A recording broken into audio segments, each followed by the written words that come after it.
కర్నూలు జిల్లా మొలగవలిలో వైసీపీ శ్రేణులు వీరంగంగటలో పోలీసులు కేసు నమోదు చేశారు. విండో పవర్ సబ్ స్టేషన్లో ఎమ్మెల్యే అనుచరులు హల్చల్ చేశారు. ఆఫీసులోని ఫర్నిచర్, కంప్యూటర్లు, కిటికీ అద్దాలు ధ్వంసం చేశారు. ఈ కేసులో ఎమ్మెల్యే సోదరుడు వెంకటేశ్వర్లతో పాటు మొత్తం 23 మందిపై కేసు ఫైల్ చేశారు పోలీసులు. శాంతి భద్రతలను విఘాతం కల్పించే వారిని వదిలిపెట్టమని డీఎస్పీ తెలిపారు.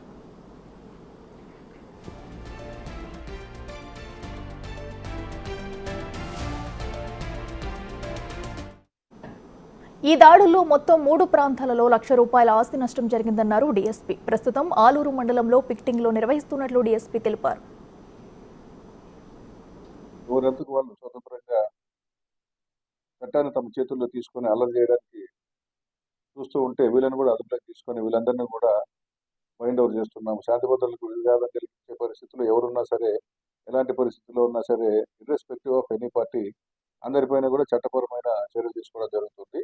సో వీరు అందరూ కూడా వీళ్ళు చేసిన నేరాలు ఏమంటే ట్రెస్పాస్ అంటే అక్రమ ప్రవేశము, మిస్చీఫ్ అంటే ఆస్తిని ధ్వంసం చేయడము, తర్వాత ఏదైనా ఒక ఇంట్లోకి నేరం చేయాలనే ఉద్దేశంతో ప్రవేశించినట్లుగా ఇక్కడ ఈ పవర్ సబ్ స్టేషన్లో ఉన్న బిల్డింగ్స్లోకి ప్రవేశించడము, తర్వాత డబ్బు మర్యాదగా మీరు ఇస్తారా లేదని చెప్పేసి బెదిరించడము, ఎక్స్ట్రాక్షన్ కోసం బెదిరించడం, ఎక్స్ట్రాక్షన్ అంటారు, దీనికోసం బెదిరించడం, వీళ్ళందరూ కూడా ఉమ్మడి ఉద్దేశంతో ఈ నేరం అంతా చేశారు. కాబట్టి వీళ్ళందరిపైన కూడా వివిధ ఆయా సంబంధిత సెక్షన్ల కింద కేసులు నమోదు చేయడం జరిగింది.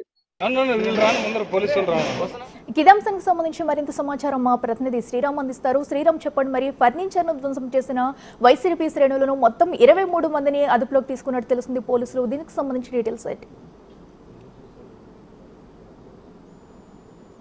సంబంధించినటువంటి నియోజకవర్గ కేంద్రంలో 3 చోట్ల వైసీపీ, టీడీపీ సంబంధించినటువంటి నాయకుల మధ్య కూటమి సంబంధించినటువంటి ప్రభుత్వం అధికారంలోకి వచ్చిన తర్వాత ఈ యొక్క కొంత 2 పార్టీలకు సంబంధించినటువంటి మధ్య వారు నడుస్తూ ఉంది. అయితే నిన్న జరిగినటువంటి ఘటన ఏదైతే ఉందో, మొలగవెల్లి అనేటటువంటి గ్రామ సమీపంలో విండ్ సంబంధించినటువంటి పవర్ సంబంధించినటువంటి ఫ్యాన్స్ ఏవైతే ఉన్నాయో వాటిలో దాదాపుగా 20 మంది అక్కడ వర్క్ చేస్తా ఉన్నారు. అందులో వైసీపీ సంబంధించినటువంటి తమ కార్యకర్తల్ని పెట్టుకోవాలని వైసీపీ సంబంధించిన ఎమ్మెల్యే విరూపాక్షి సంబంధించినటువంటి తమ సోదరుడితో పాటు మిగతా కొంతమంది వెళ్ళడం జరిగింది. అక్కడ కొంత ఉద్రిక్త వాతావరణం చోటు చేసుకోవడం జరిగింది. అక్కడ ఉండే ఫర్నిచర్ తో పాటు అద్దాలు కావచ్చు లేదా వివిధ రకాలుగా ఉండే ఆ యొక్క ఆస్తి నష్టం జరిగినట్లు పోలీసులు గుర్తించడం జరిగింది. అక్కడికి వెళ్ళిన ఘటన స్థలానికి చేరుకుని హుటాహుటిన పోలీసులు అక్కడ జరిగినటువంటి ఘటనకు సంబంధించి కేసు నమోదు చేసుకుని దర్యాప్తు చేపట్టడం జరిగింది. దీనికి సంబంధించి పత్తికొండ డీఎస్పీ వెంకటరామయ్య కూడా దాదాపుగా 24 మంది ఎవరైతే ఆ దాడికి పాల్గొన్నారో వారిని గోరెగండ్ల దేవనకొండ సమీపంలో వారిని అదుపులోకి తీసుకోవడం జరిగింది.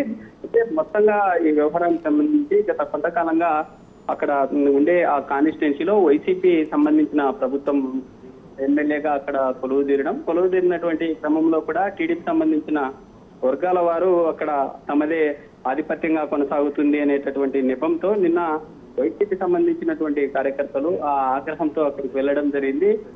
వెళ్ళినటువంటి క్రమంలోనే ఈ విధంగా జరిగిందంటూ కూడా చెప్తున్న పరిస్థితి. అయితే వైసీపీ ఈ యాంగిల్ చెప్తా ఉంది. వైసీపీ సంబంధించిన విరూపాక్షి మీడియా ముఖంగా కూడా మాట్లాడడం జరిగింది. మా కార్యకర్తలు ఎక్కడ గొడవలకు పాల్పడలేదు. అయితే టీడీపీ సంబంధించినటువంటి కొంతమంది అక్కడికి వెళ్ళడం జరిగింది. వారే అక్కడ ఉండేటటువంటి ఫర్నిచర్ తో పాటు అద్దాలు ధ్వంసం చేయడం జరిగింది.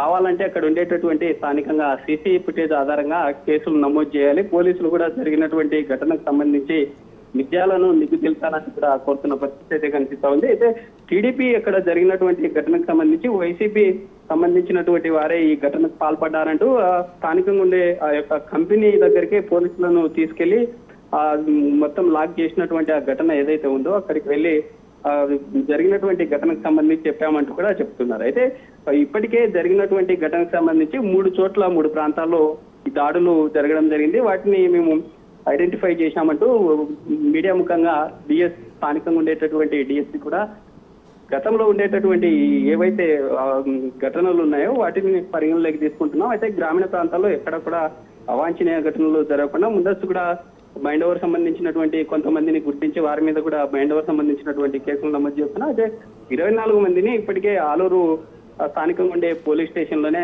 పోలీసులు అదుపులో ఉన్నారు. అయితే ఈ రోజు సాయంత్రం 4 గంటల ప్రాంతంలో పత్తికొండ సంబంధించినటువంటి జ్యుడిషియల్ కస్టడీకి తీసుకొని అక్కడి నుండి రిమాండ్ కు తరలించే అవకాశాలు ఉన్నట్టు కూడా తెలుస్తుంది.